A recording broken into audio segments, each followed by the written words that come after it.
Thank you for your patience. Let us now begin parallel session 4A. The session will be moderated by Ms. Anne-Catherine Hornich, Director, German Institute of Development and Sustainability, and the T7 Japan Task Force 3 co-chair. Ms. Hornich, please. Good afternoon, everybody, and welcome back after lunch. We are excited to dive into the whole topic of science policy now and look at, on the one side, science policy as well as the whole topic of digitalization. And I have distinguished speakers here with me in the room as well as online, hopefully already.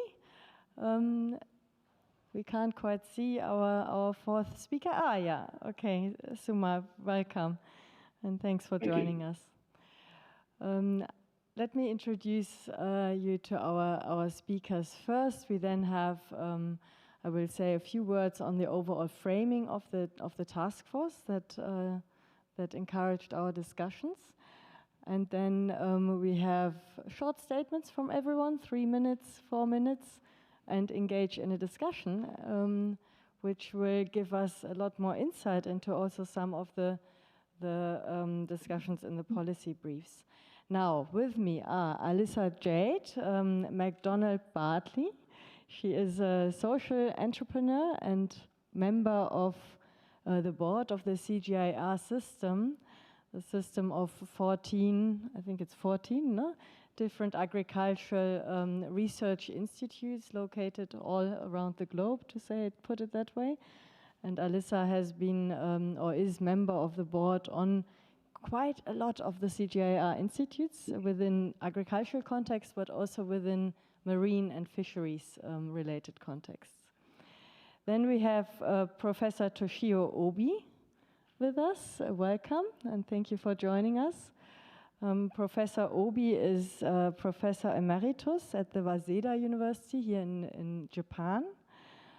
He has been with the UN Development Program for a number of years and a distinguished research fellow with a number of universities around the globe. Is advisor to the Japanese government and currently also active in a number of advisory boards on the UN level, UNESCO, as well as on the Asian regional level, APEC, etc. Welcome and thanks for joining us. I have the honor to introduce you to Edgar Peters. He is director and I think one of the founding directors or the founding director of the African Center for Cities at the University of Cape Town. He is a specialist on urban geographies, urban imaginaries. His latest books include City Futures as well as New Urban Worlds. So it will we have a fantastic sort of perspective out of the agricultural context as well as the urban context with regard to science policy development. Thank you, Edgar, for joining. And I have the honor to introduce you to Suma Johal online. Thanks for joining.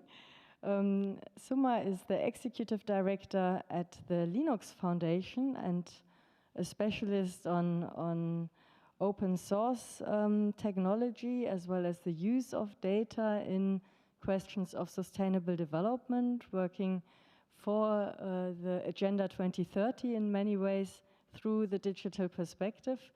Thank you, Suma, for joining us here. Thank you for having me. Excellent.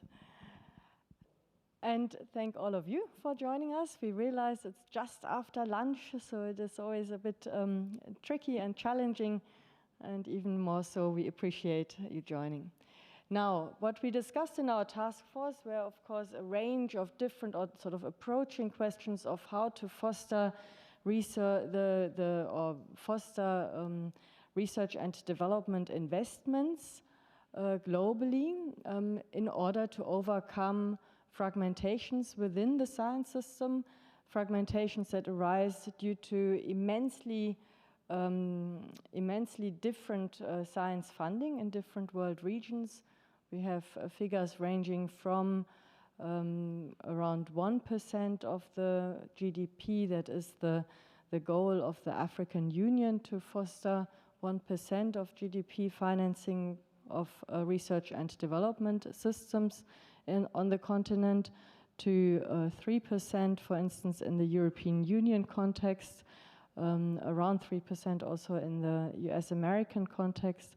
We have not only vast differences in science funding, but also vast differences in the interdisciplinary organization of science systems, the focus on basic research versus more applied research, and of course also within the field of integrating local knowledges or also everyday knowledges from stakeholder groups.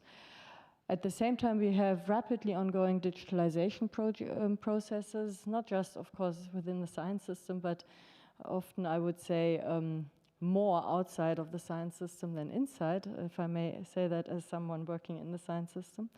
And of course, these processes interact and both pose a substantial sort of challenge, but also opportunity, especially opportunity for sustainable development. We would like to look at this out of the perspective of how to mobilize the capacities of research and development and digitalization processes for sustainable development. We brought with us a pair of slides. Could we just maybe bring up the first set of slides onto the screen? And here's slide number 1.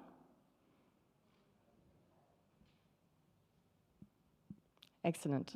So challenges, I mentioned already, fragmented science system, far too little inclusion of everyday knowledges, and digital infrastructures that are undergoing rapid changes that on the one side enable us to trace, empirically speaking, trace change processes, environmental and societal change processes, but on the other side pose, of course, all the different challenges many of you have touched on already yesterday and today with regard to digital divides, and we will look at that in more detail. We also have opportunities. Let me just briefly show also that slide, slide 2. And these opportunities and also proposals how to foster them further will stand at the center of our discussions.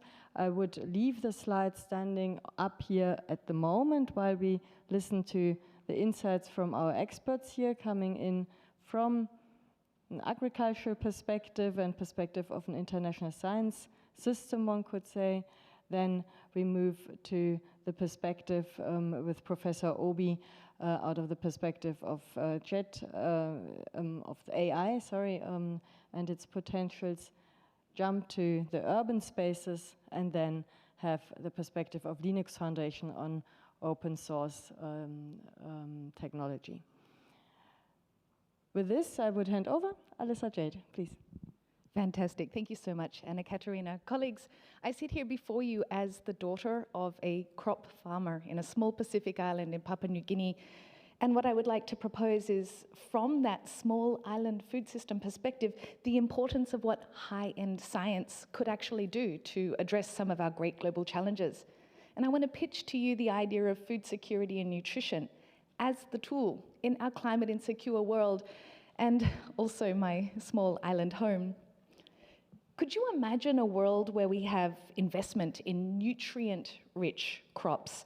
This is life-changing potential for millions and billions who eat every day. You know, colleagues, when I mean nutrient-rich, this goes beyond just biofortification, and it calls for a bigger investment in efficient and sustainable production and consumer acceptance. We ourselves have to change as much as our agricultural food chain. And we urge the G7 members to boost resources in R&D, specifically in these nutritious crops, and create incentives for their adaptation, adoption, and commercialization, especially in low-income contexts, from the G7 to the G20 to the G77. Did you know that our food system represents 20% of the global economy, 50% of the employment, 70% of fresh water, and 30% of carbon. You cannot ignore the opportunity of what food, land, and water systems offers in this transition that we've all been discussing here in the last days. But despite these big numbers, this potential remains untapped for many. And it's time to serve the underserved and create inclusive value chains. And this, we believe, can be among food systems. Let's unveil this hidden middle value by investing in temperature-controlled storage, transportation and processing to reduce food loss and stabilize processes for both producers and consumers. Let's promote more inclusive business models where we make agri-food sector actually equitable. You see, the global agriculture isn't just poor farmers on small farms like the one I grew up on. Actually, we're agents of change. We are using the latest tech for climate-sensitive news and informing ourselves if we should increase or decrease the oxygen in our water because it's a hotter or colder day because of sudden weather changes or emergent climate change. We're the ones that are using drone technology to shoot new rice seeds into dry land, negating the need for water, negating the need for disrupting carbon sinks. We are the agents of change that perhaps might have been overlooked. It's really because of mobile technologies which have actually increased our yields by 4% and input and adaptation up to 20% in Africa and India. What we need to do is overcome the barriers that limit the access to, for example, high-end science and information that small farm holders like my father and my friends actually need in more real time. To leave you with a passing thought, I'd like to just suggest some success stories. Did you know that despite climate change and increasing drought, we can still increase yield in corn and wheat in the driest parts of Africa? Did you know that in Southeast Asia, climate-smart rice farming practices have also not only been climate smart, increased yield by 30% and reduced water production considerably? We have biofortified crops like vitamin A-rich sweet potatoes and iron-rich beans that can combat malnutrition, literally by the sake of a meal. So we're gathering here today, and thank you, Anna Katerina, for inviting the opportunity and the T7 for inviting the role of food and land and water systems to be at the place where G7 can actually leverage investments, both in technology and unlocking the power of what our agricultural food chains can do for increased prosperity.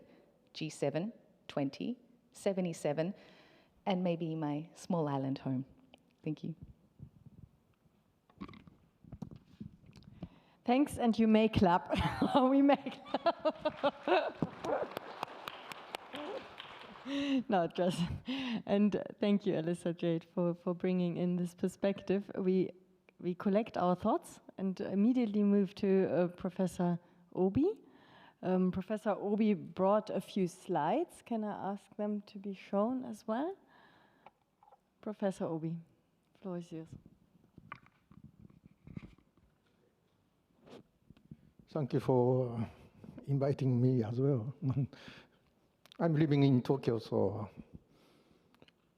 I found some difference of cultures in the world. And outside of these hotels, if you walk around, almost 80% of the Japanese people has a mask against the COVID-19. But inside the conference room, I'll find one or two or three. So I don't know why the Japanese still using the mask. That's very simple cultural difference. And that makes the same things about AI and chat GPT. It's even in developed countries like G7, there is quite a number of different opinions. And of course, the trend itself is quite changeable. So I talk about very big titles. Who will govern the planet? Mankind or destructive digital innovations?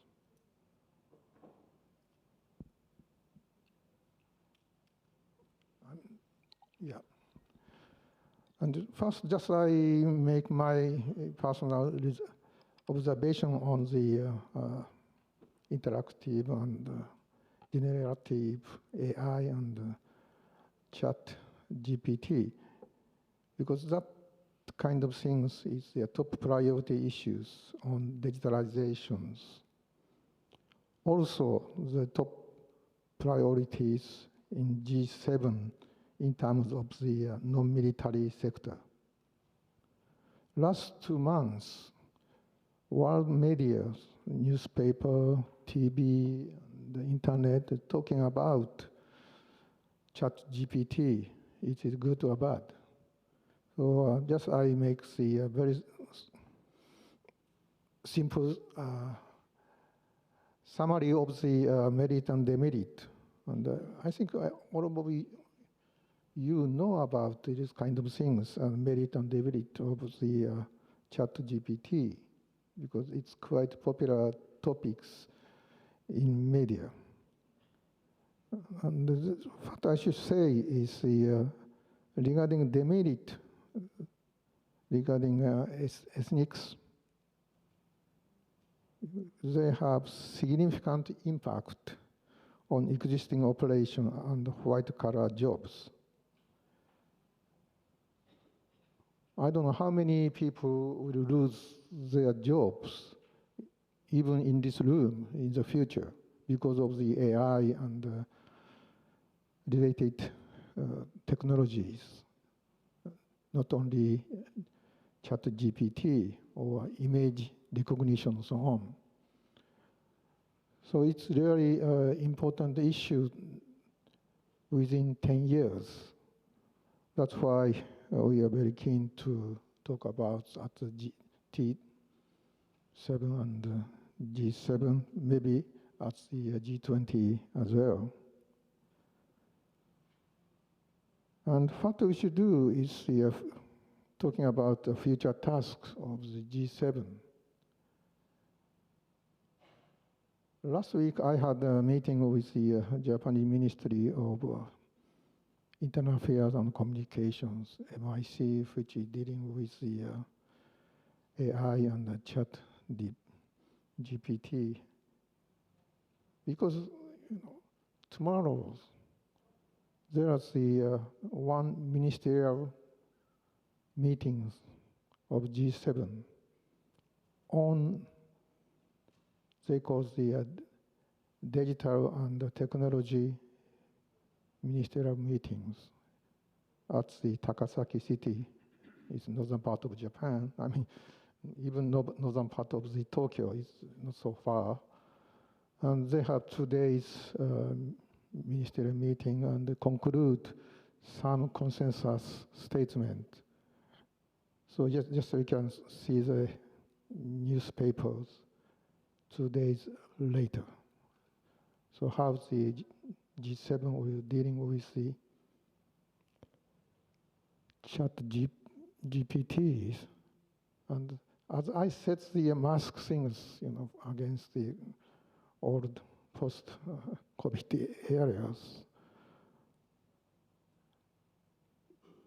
European unions and the European delegations for G7, they are asking strict regulations or rules against the diffusion of the chat GPT. And the US is following. And China is not a member, but the Chinese government, especially Communist Party, is really against the using chat GPT because some citizens can use it to complain about the Chinese government. So they are prohibited very soon. But Japan is not restricting the use of ChatGPT in any sense. So we need a big compromise between G6 and G1, it's Japan. So this is very political and sensitive issues now.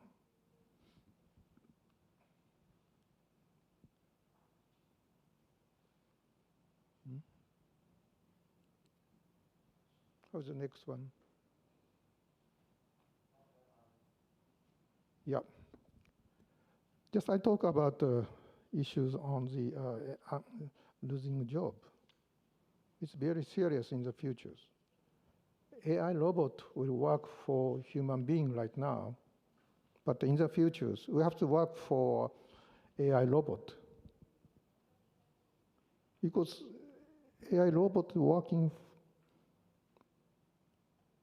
24 hours a day without meals, without sleep. They are making their own so-called the machine-to-machine new AI. So how we can work with them? That's a really question, and very productive sense of the opinions. We can hire the one AI robot in each families.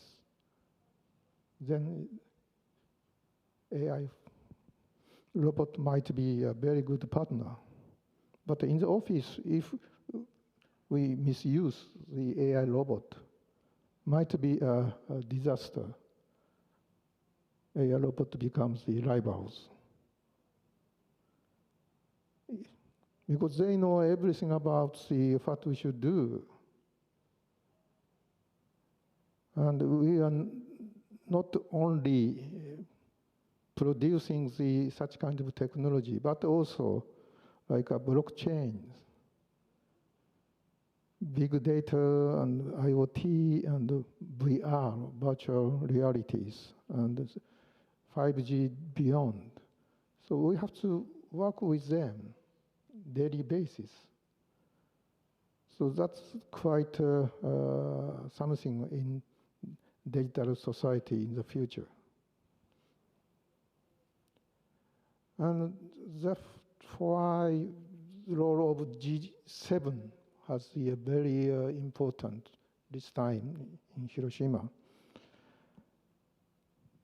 Not only AI, because there are a number of the issues, critical issues like climate change,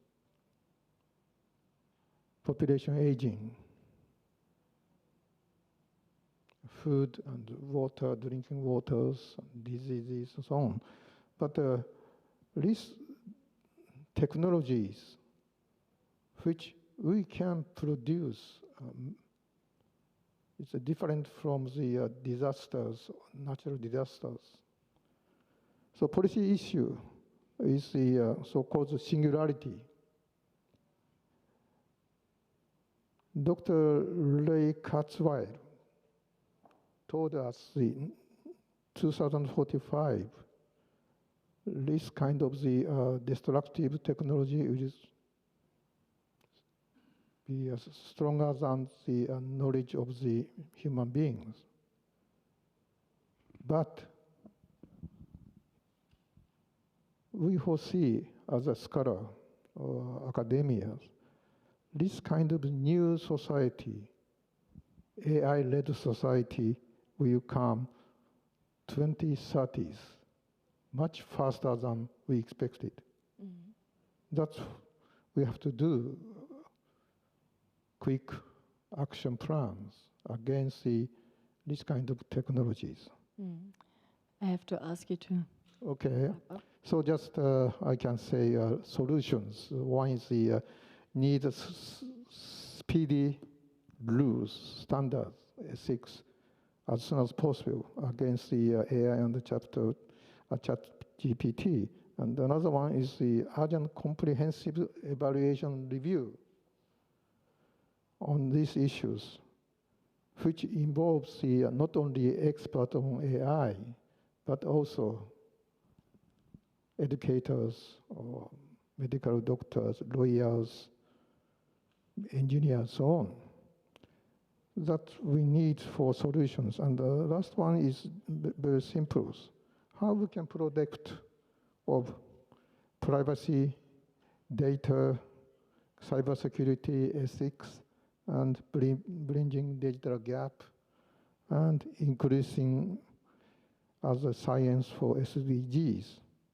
So my answer is creating the capacity building as much as possible on the human resource development, accommodating for human-centered AI for a better life. Thank you. Thank you, Professor Obi.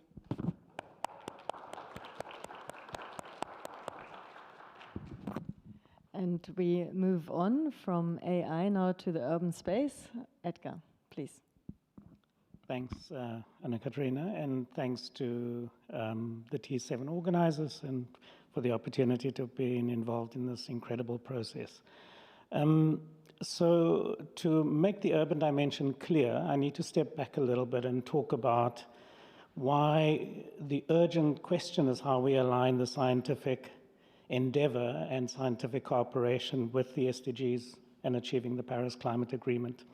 Now, at the core of this is really the simultaneous addressing of multidimensional inequality, decarbonization, and regenerating biodiversity. Now, those three imperatives can only be done in tandem, and they've got to apply both, as Alyssa said, in global value chains and in where we live and how we live. So the settlement infrastructures where we live, and this is both in rural and in urban areas. The problem we face is that because of the history of the modern academic infrastructure and scientific system, it is disciplinary driven and far too fragmented to be able to address these questions in a fully integrated and transdisciplinary manner. That's the one sort of epistemic dimension of it. The other institutional dimension is that the global system is fragmented. Fragmented along the lines of income inequalities in terms of the relative wealth of societies and countries, but also divided in relation to linguistic preferences and biases in the global scientific system. Whether you speak English or not is a huge question, and as a result, there's all kinds of knowledges and frameworks that simply do not make its way into the scientific frame. So the opportunity we have is really to rethink from the ground up. How do we reimagine the material basis of global value chains, i.e. the economy, the material dimensions of the global economy, but also the physical environments within which we live, learn, and of course within which value circulates. And the distinctive moment we're in, as we've just heard from Professor Obi, is digitalization. And so digital platforms is enabling us to bring together these complex systems in ways that weren't really possible before, but it also demands of the scientific enterprise to reformat itself. And given institutional inertia, the stakes are incredibly high, and the transitions we're talking about are really complex and challenging. So we do think that one of the sort of low-hanging fruits that we need to engage with is indeed the funding model and the funding systems that underpin these frameworks. And some of the recommendations we'll come to later will unpack that. But one of the challenges we face is not simply being able to understand how different systems intersect within space or across economic value chains, but is also recognizing that that knowledge often sits outside of the scientific system within the private sector. So a lot of the global R&D that gets done for innovation, for new project generation, new services to be produced and so forth, happens within a private market context, and that knowledge isn't necessarily available as a commons. And so we've got to consider that dimension of the story as well.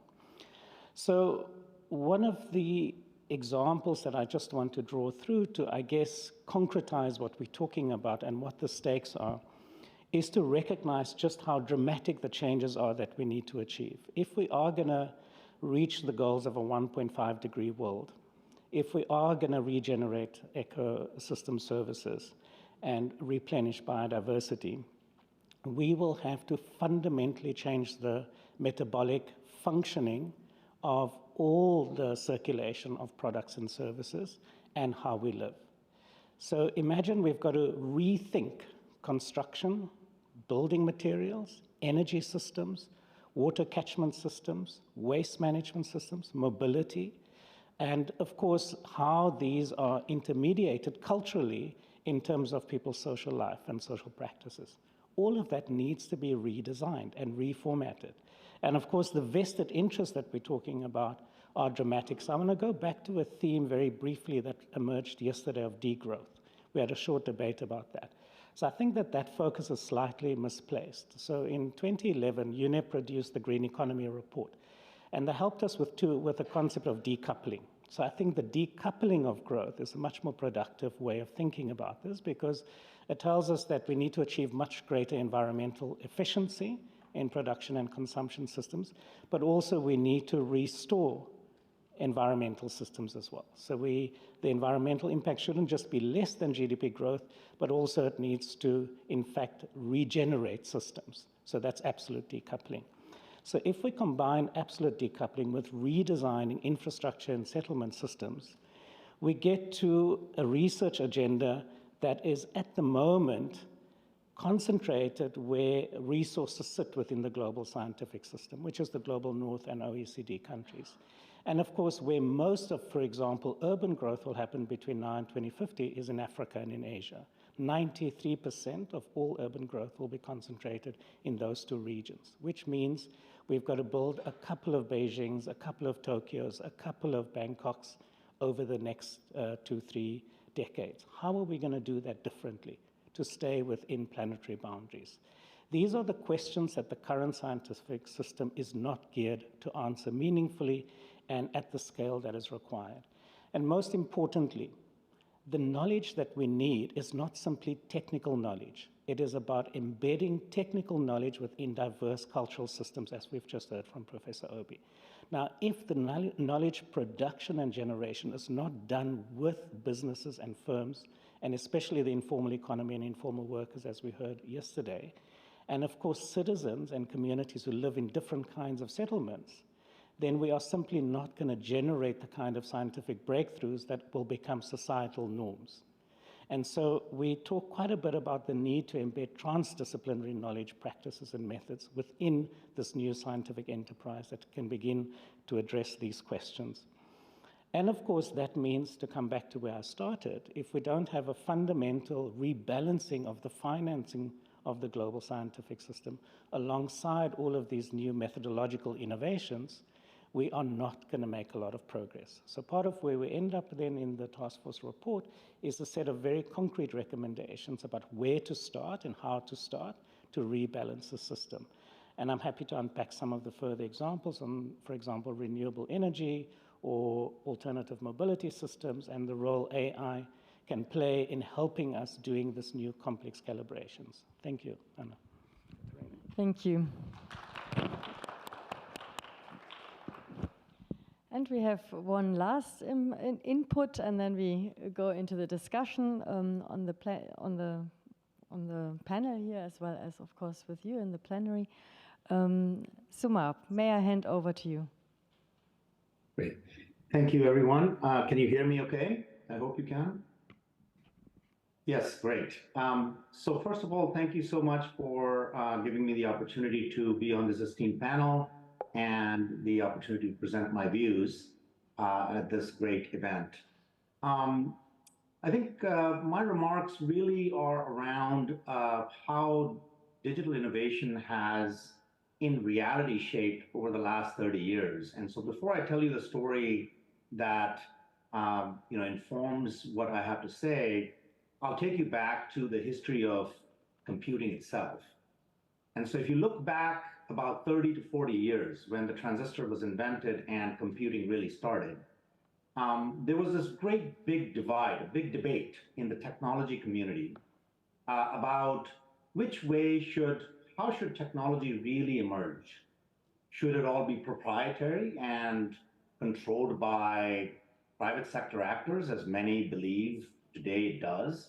Or actually, should it be completely open and free? And by free, the people sort of talking about it really meant free as in freedom, as in libre, not free as in gratis. And the idea, the big discourse about 30 years ago, 40 years ago was around this notion that technology should really be something that everybody has access to, while at the same time, there was a big debate about making a lot of money with technology. So fast forward, 40 years, what really happened? Where did this experiment really end up? And today we see trillion-dollar companies in the private sector that have what seems to be a great monopoly. But did you actually know that their entire technology stack is powered by open source, which in fact is completely open, and many of these actors, which seem to be monopolistic, actually contribute into the open source, and that open source is actually open and in many instances completely free. As an example of that, 30 years ago, there was a big debate between a cloud vendor, I won't name names, but one big cloud vendor company and the open source community about an operating system, which today everybody knows as Linux. Linux is a free operating system, and today that same company that was actually fighting is one of the biggest supporters of Linux. In fact, their entire cloud operation runs on Linux. Did you know that every single thing you touch in technology, whether it's your cell phone, whether it's your car, whether it's your satellites or your country's defense systems, all are powered by Linux. And that technology is completely free and completely open source. How did that happen? And that is really the point that I think can be used as one of the hopes behind how technology can really be used to completely change and accelerate the innovation that we want in our food, in our climate systems, in this big transition that my other panelists spoke about earlier on. So that's where the Linux Foundation plays a big role. Let me give you a quick summary. The Linux Foundation is the world's largest ecosystem or community of open source collaboration. We have over 800 projects across 40 countries where almost 1 million software and hardware developers collaborate very openly, very permissively, and very transparently to create pre-competitive technology stacks upon which private sector companies build their products. The acceleration of technology over the last 2 decades in particular has largely been on the backs of open source. If you look around you, from watching a movie to driving your car, everything that you have, all proprietary products, the secret behind them is that they didn't have to invent everything in a proprietary stack. So that's a little bit about the Linux Foundation. And my name is Sumer Johal. I'm the executive director of AgStack, which is a project of the Linux Foundation focused on food and agriculture. Now, why food and agriculture? Well, Linux has spent the last decade disrupting many different ecosystems, from the energy grid to your special effects in Hollywood to public health systems. We are behind the scene actors. The front of the scene, of course, you see all these private sector actors. But in agriculture, there's actually a much more diverse set of actors. You don't have just private sector. You also have public sector actors. You have governments. You have research institutions. We have, for as an example, a great partnership with the CGIAR, with Elisa's company. And so as a nonprofit institution within the Linux Foundation, AgStack is building a digital infrastructure for food and ag that is meant to be open, completely transparent, and permissive, so that content, digital content, can be created and consumed at scale at marginal or no cost by stakeholders globally for the coming 2 to 3 decades of transformation that we need in our food and water systems. So that is what AgStack does. I come from a very humble family of farmers, actually, from northern India. So I share that with Elissa here. And my father used to work for a agriculture tractor company. And as tractors brought the Industrial Revolution to farming, similarly, we think digitization can bring that next revolution to agriculture and food systems. In many ways, open source is the answer that Professor Obi brought up, this human resource development, and these big, very profound questions of, how should we really be thinking about human resource development?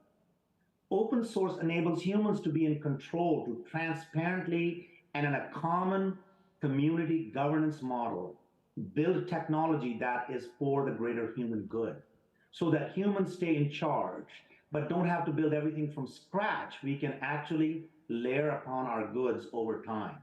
And that is what we are doing at AgStack. We are building infrastructure that leverages the last 3 decades of digitization that already exists, but it's all open source, it's all transparent and permissive. And if you want to sort of see where this can go, imagine a farmer trying to water their fields and have a generative AI bot, actually ChatGPT, telling that farmer how to and when to water their fields. That doesn't mean the farmer becomes obsolete or that water isn't important. What that could mean if we govern it properly together as society is that farmer will have the optimum benefit of all the data that is permissively gathered to actually save water and make the right decisions in a data-informed way in any language, not just English, any language. And so that is the promise of open source. And I'm delighted to be a representative of open source for the food and agriculture ecosystem at the Linux Foundation and through them on this panel. Thank you. Thank you, Suma, for bringing in this important perspective, especially also on ways of overcoming some of the divides. You underlined just now the linguistic divide that contributes to the digital. Now, we of course want to move into a discussion now here on the panel. Maybe just to recap, we briefly looked into history, reminded ourselves of the powerful potential, historically speaking, that lies in research and development and in technology development. We know that since industrial period, basically a lot of the progress that we've seen is based on research and development, technology development. At the same time, we know that we are hitting the planetary boundaries. You, Edgar, underlined this once more very strongly. The linear growth model that science and technology development have for a long time contributed to, be an engine of, is no longer the future. It has brought us to the brink of demise, one could say. And it's clear that this research system, the science system, has to reinvent itself towards overcoming the fragmentational lines in the system itself, allow technology development based on the empirical complexities that we have across the globe, and less oriented around a national definition of research agendas. And at the same time, we have the powerful potential of digital technologies coming in, contributing to it.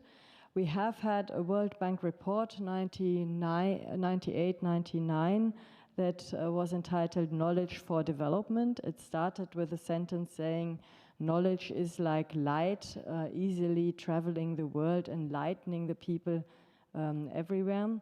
And we know that exactly that is only very partially true.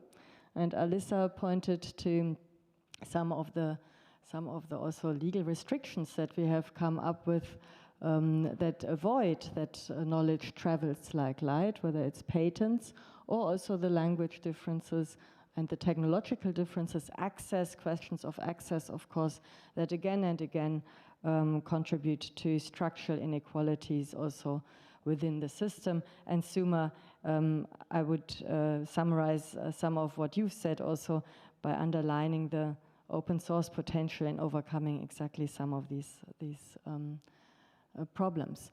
But we want to move here towards the panel. Maybe we can start, Alyssa, with you and just dig a little deeper. You have underlined the potential of research and development in agriculture, in an important, probably the most important rural sector for securing livelihoods in large parts of the world, and under threat, partly because of climate change, partly for many other reasons. We also know that innovation development within that sector is not easy. Often also the CGIAR system has experiences with innovations being developed, but then not being able to outscale those. So how do you work this window of opportunity, widening the legal structures that define what kind of innovations can be taken up and which aren't? Thanks. Thank you. Great question, Anna Katerina. Indeed, at the CGIAR with our 12 centres, for the last 50 years, we have had the task to either safekeep Indigenous seeds for cultures who are looking after them, to also developing new seeds that are drought resistant or flood tolerant. But the question is indeed, although we might do that in high-end science with both natural and gene editing opportunities, it's still about getting them off our shelf and into the farm or on the field that needs it in the time. Because today there might be a drought and tomorrow there might be a flood. So how do we ensure that? And I think one key thing that we've learnt on these 50 years is that the knowledge and the idea is never sitting in the hands of a few. We might have great scientists, but it's great farmers that are going to tell us where things work. And this is where our funders and our scientists over time have talked about demand-driven science. And so I would say to your answer, Katerina, to overcome, let's say, policy barriers that might exist to new science, it's really about being ensured that we're getting the demands from the farmers, the fisherfolk, the water keepers, and also the producers and the exporters of foods to understand what they need. I have a great example. For example, last year, we were asked by the ASEAN member states, all 12 of them, from the agricultural ministers, to put together for them to drive a ASEAN-based strategy for food, land, and water systems.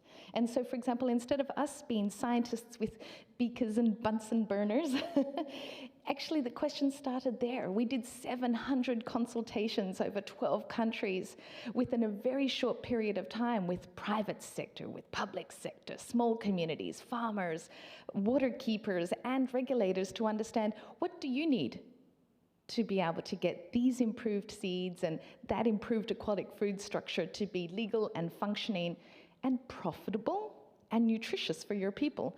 And it was fascinating, Katerina, because it was because the actors in the value chain participated in writing the demand for the science. We can respond then in turn and say, this is what you've asked for. And from, let's say, a barrier perspective, that naturally reduces barriers because it's an exchange between need and science. And that way barriers are less of a barrier and really more of an invitation to develop.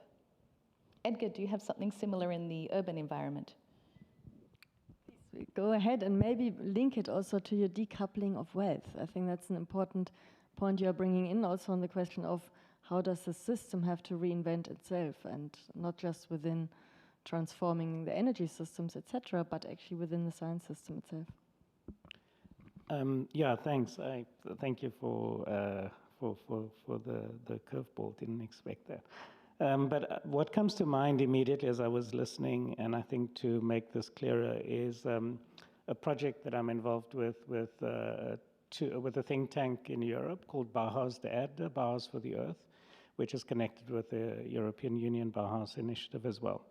And what this is trying to do is to say, if we are going to decarbonize the global construction industry and shift away from cement and steel to bio-based materials across the world, we need scientific knowledge and applied knowledge at different levels. So we need a global quantitative model to understand the resource levels, to understand what are the opportunities, what the different climatic conditions are, and so on. So there's a whole bunch of different macro models that needs to be brought together. Secondly, we need to build typologies of regional specificity of alternative bio-based construction materials, whether it's fungi, whether it's hemp, whether it's timber, bamboo, whatever the case might be. And then thirdly, there's the qualitative aspect where you've got to map the construction value chain in a given part of the world that, of course, sits within global value chains, but manifest in a very particular ecosystem, market ecosystem in given cities or countries or whatever. And then within that, begin to identify where are the catalytic forces for an alternative imaginary, for building differently, for incentivizing that, building the financial frameworks, the value case, and so forth, and then testing use cases in transformative laboratories across the world.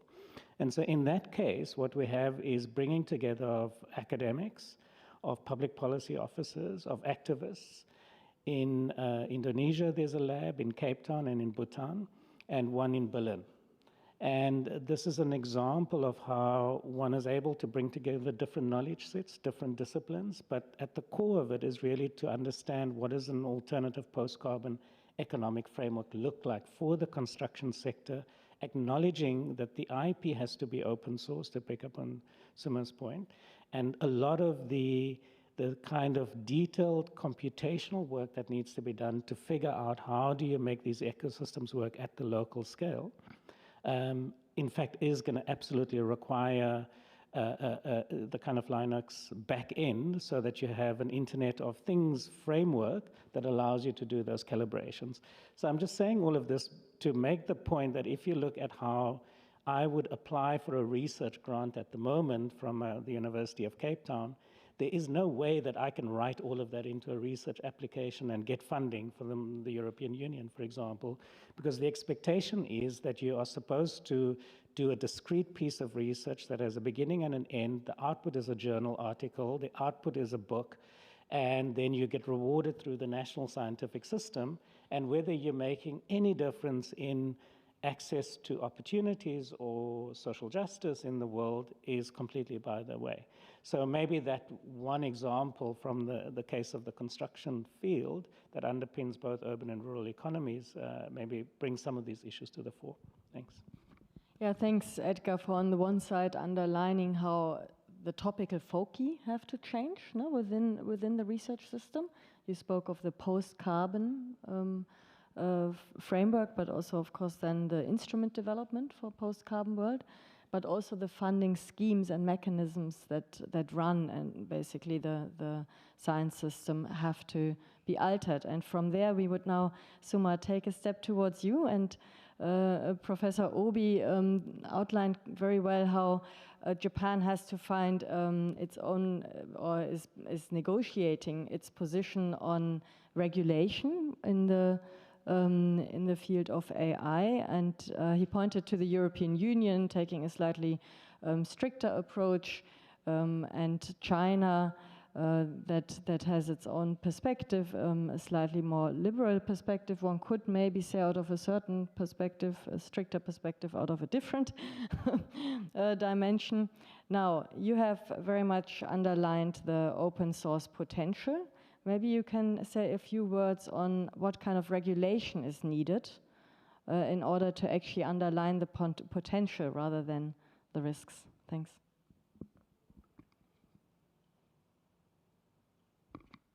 And we can't hear you yet. Is your microphone on? Or thanks. Yeah, can you hear me now? Yeah, sorry about that. Yeah, so it's a very important topic. I appreciate us talking about it. In the interest of time, I'll mention that the digital revolutions follow a slightly different path of governance than is traditionally done in classic government-based regulation. And increasingly, those self-regulatory or community regulatory processes are becoming more and more mainstay. So as an example, the scientific method of peer review is very much something that is tried and tested, and while other parts of that Edgar mentioned, the scientific process of grant making may not be so well aligned with development, I think peer reviewing is a very good analogy that actually works exactly like that in digital at scale. So think of digital governance as essentially a community of peer reviewers of digital code that review and improve the code base in a way that allows the entire community complete transparency about who is doing what and why and when. And this happens at a scale that's astounding. So if you just bear with me, just one statistic, there's over 1 million lines of code that is collaborated per hour to maintain the Linux kernel. And it happens across dozens of countries without any government intervention whatsoever. And by the way, governments are beneficiaries of that Linux kernel because that Linux kernel is what powers departments of defense. It powers the submarines. It powers the atomic clocks. It powers everything from your car. And it is completely community governed. So if you take the scientific method, if you take the world scientists, imagine if the world scientists were to write not papers alone, but code. Imagine that code being peer reviewed by scientists simultaneously. Pest models, nutrient models, water models, equipment models, every model that you can perceive of building in science. Imagine that peer review happening in digital code at the scale and velocity that is already happening in other areas which are not so close, quote unquote, scientific, more engineering based. So I think the opportunity for us is to sort of take the learnings of governance. And regarding ChatGPT and generative AI in general, I think that we are seeing the beginning of what could be a really difficult phase to manage, but what could also be, alternatively, a very prosperous and very, very good phase for humankind. If we were able to collaborate around creating mechanisms, even governance mechanisms, as an example, there are some generative AI models that are being offered separate from ChatGPT, but using large language models that force the author to showcase which source of data that licensed model is using, or what sources to sort of be elaboratively and automatically declare those sources. And the licensing of those sources be part of the actual generative AI, which is not the case in ChatGPT today, but can be the case for its alternatives. So I think that there are many, many ways in which we can learn lessons from what does work in terms of community governance in open source, apply it to the scientific method, and overcome some of the challenges which are very, very serious that face both at the planetary level and at the human resource development level to accelerate that innovation. Thanks, Suma. And I would like to turn to Professor Obi. Suma just suggested review, a peer review, but it could also be a different type of review, yeah? A transdisciplinary review, or a peer review, but it has to be an international set of reviewers as an instrument for digital governance, and of course then also as an instrument to develop forms of regulation that you were hinting at and pointing to. How would you reflect on this? Maybe we can hear your perspective, and then we take 10 minutes, the remaining 10 minutes, for opening up and engaging with you. Please give me a show of hands. Thanks. Okay, thank you. And I enjoyed talking with our speakers and moderators. And, you know, problem of the incumbent society is the weakness of government in technology development. Government cannot catch up with the speed of technology development of the business, especially Silicon Valley business. So how we can work with them as a partner? That is the most important thing for digital governance. And I was a member of the World Economic Forum's Committee on the Future Government. So in the future, the regulations or some government guidance rules should be more cooperative with the civil servant,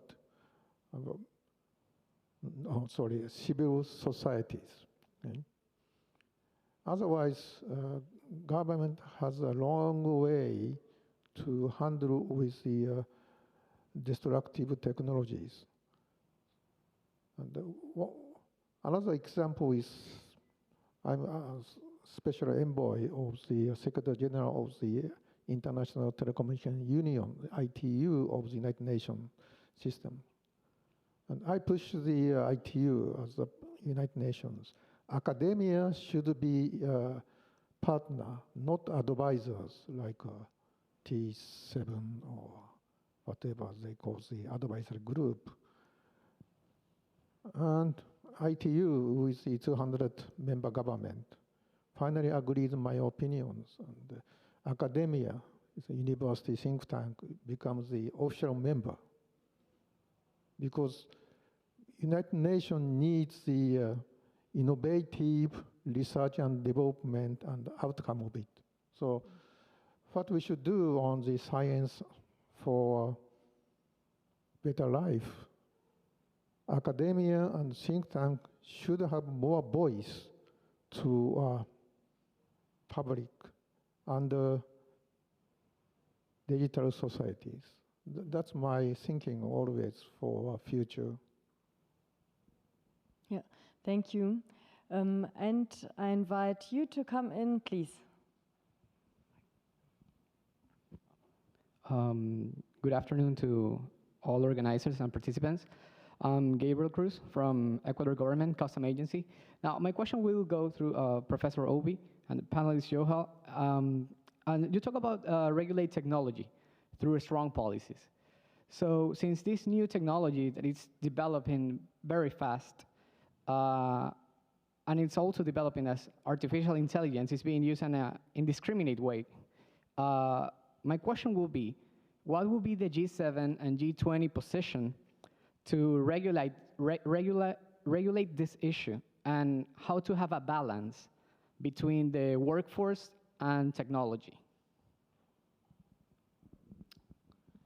So the question is going in both of your directions, Suma as well. We can't quite see you at the moment, but while you come back on, Professor Obi. Yeah.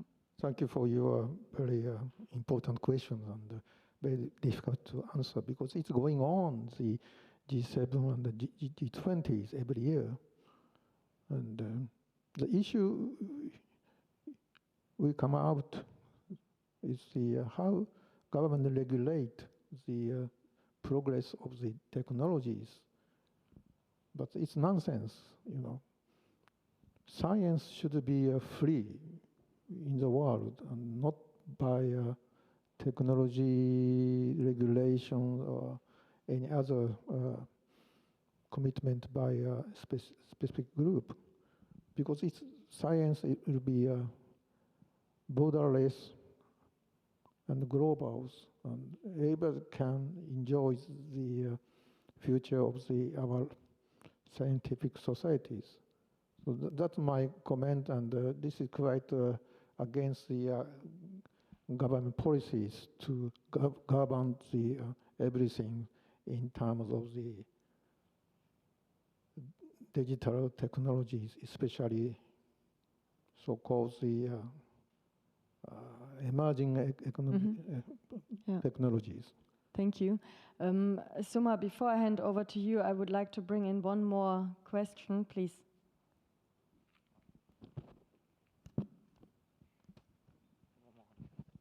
Thank you. Michael Huang from Ocean Policy Research Institute of the Sasakawa Peace Foundation. My question is to Alisa. Thank you for mentioning the welfare and then the equity for the, especially for small developing island country. Well, at this G7 or T7 as a great country, so I'd like to ask for further, how could this G7 and T7's ideas to further go to small island developing country for their food security or their development? Because since this kind of scientific development, well, seems to be a privilege into a pattern, so this pattern may also deprive other developing country or the very small island developing country. They are very vulnerable. Their vulnerability to climate change, to natural hazards, and also their very limited land for farming. So how would you provide more detail about the scheme for the science and technology to be, collaborate with the social enterprise to share the inclusive growth and then sustainable growth, self-dependence for the small island developing country? Thank you. Thanks. And what we'll do is we move over to Suma now first, then we bring up the slide again, and I invite Alisa to then respond. We'll go through our recommendations to the G7, G20, just to make them clear again, and link it also with that question. Yeah?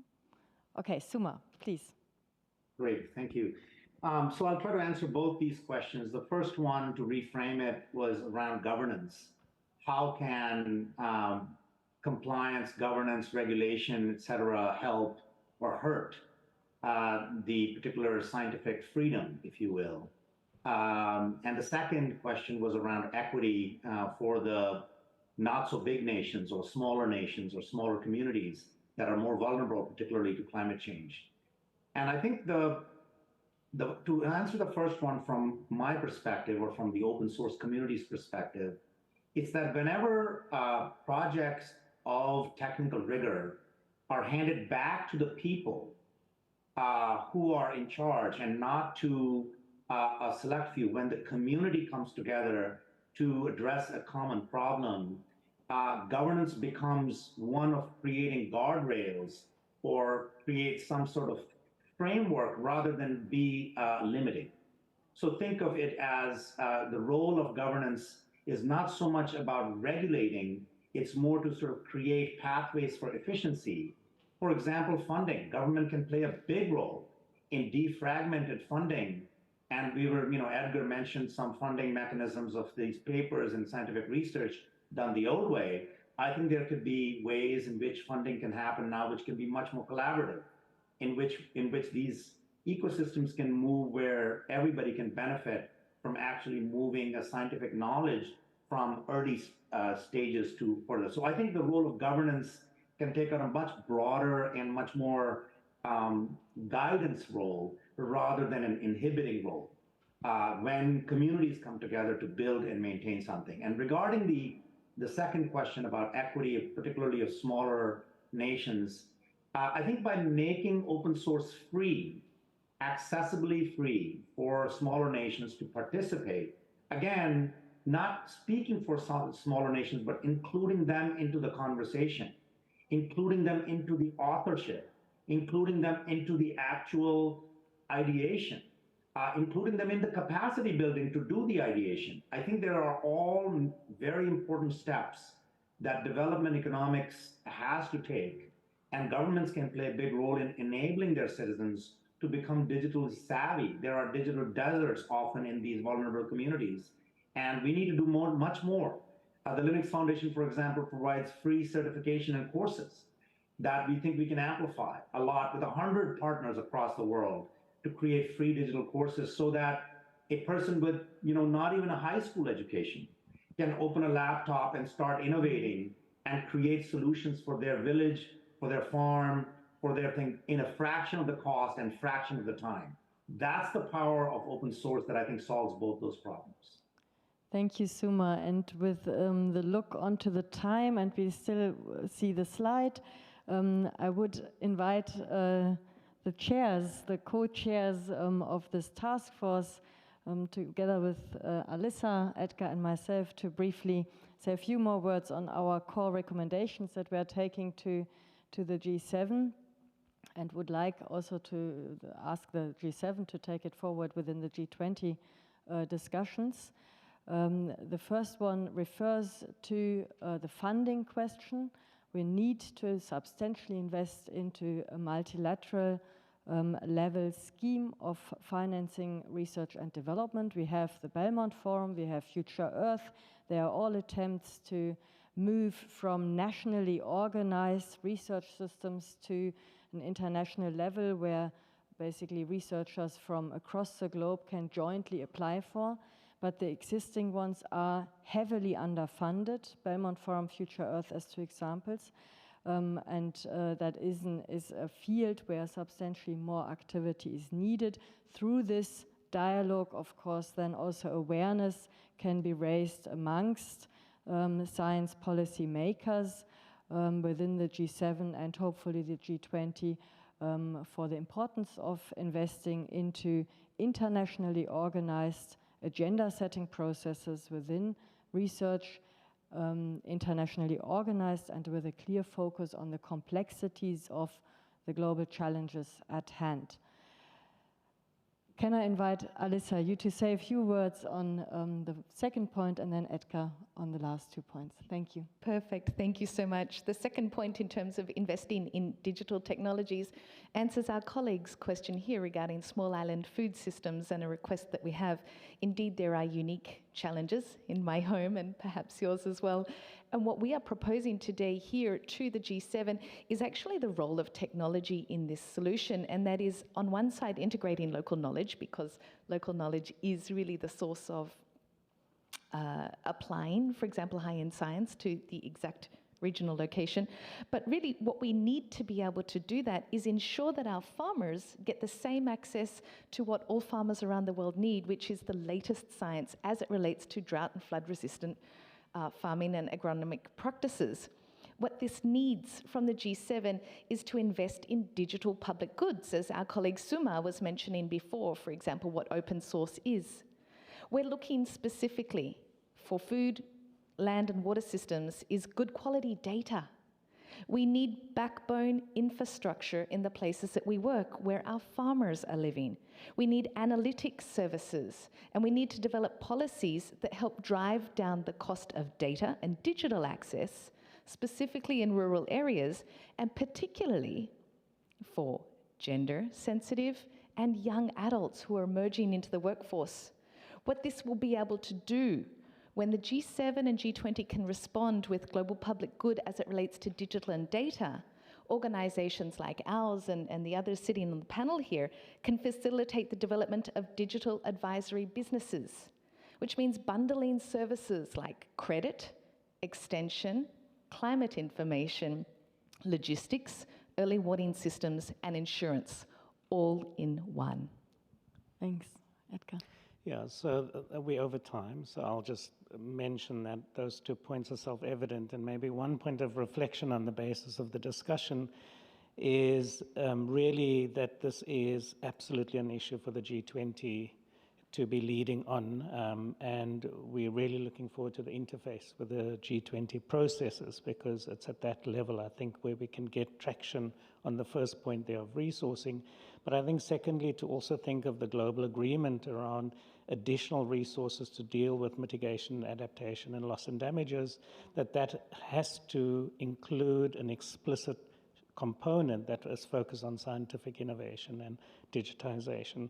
And in that way, I think we can potentially marshal the resources. The final point, and this is really provoked by Suma's fantastic interventions, is what we haven't spoken about in our issue paper, if I'm allowed to talk about gaps that have emerged in the conversation for me, is the monopolistic control of 5 academic companies, publishing companies globally, that has a stranglehold over the global scientific system. And so we do need to bring that into the frame. How do we break up those monopolies if we are truly, from a governmental point of view, going to nurture and build a distributed global scientific system? So thank you so much. Thank you. And with this, we come to an end. We wrap up. I would like to use the opportunity to thank the Japanese government, thank Dean Sonobe and ADBI and the overall team to come to bring us here all together and convene this process and this summit. I would like to thank my co-task force chairs, so to say, Alyssa, Jade, and Edgar, for the process in the last months. I would like to thank the policy brief authors. Some of you are here, and the policy briefs are online already. The issue brief that we now just reflected on will be online next week, from next week onwards. And of course, I would like to thank the panelists, Professor Obi and Suma Johar, for joining us here today, and the audience for co-discussing with us. Thanks.